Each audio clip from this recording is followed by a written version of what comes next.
Magandang araw sa inyo mga kasabong at welcome back ulit dito sa ating YouTube channel na Logis Sisiw Academy. Pag-usapan natin ngayon ang katanungan ng isa sa mga followers and subscribers natin.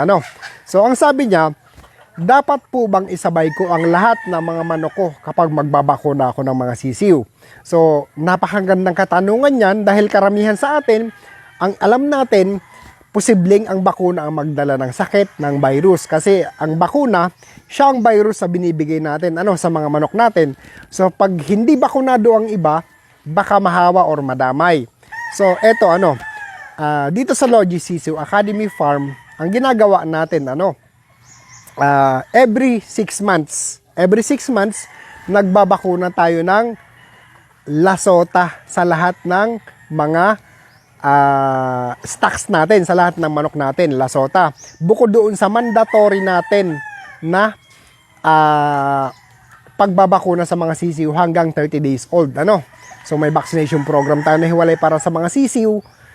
Pero yung standard natin dito sa farm natin, every 6 months nagbibigay tayo ng lasota at coryza at the same time Foulpox. Kasi pag nawalan na ng bisa ang bakuna ng Foulpox, i-reintroduce natin siya. So tatlo lang naman ang mandatory.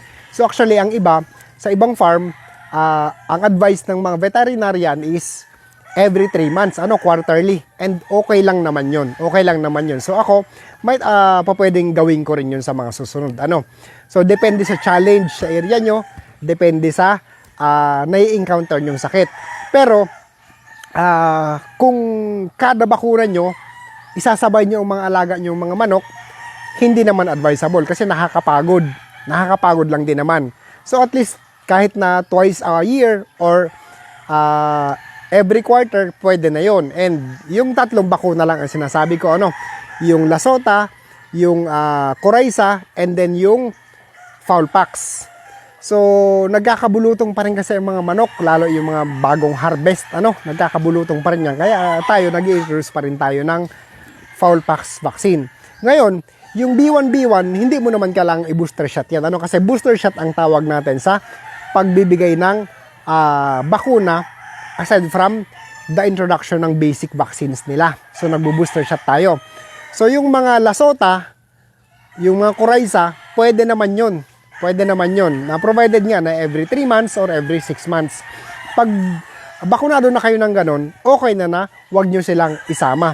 Kasi hindi naman actually kakalat yung mga virus na yan. Hindi naman bakuna ang nagdadala actually ng mga sakit na yan. Kaya okay lang na wag natin silang isabay.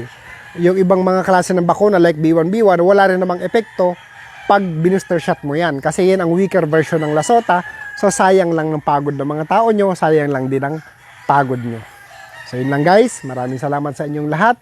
Mas na makasunod ito ng Logis Sisiw Academy.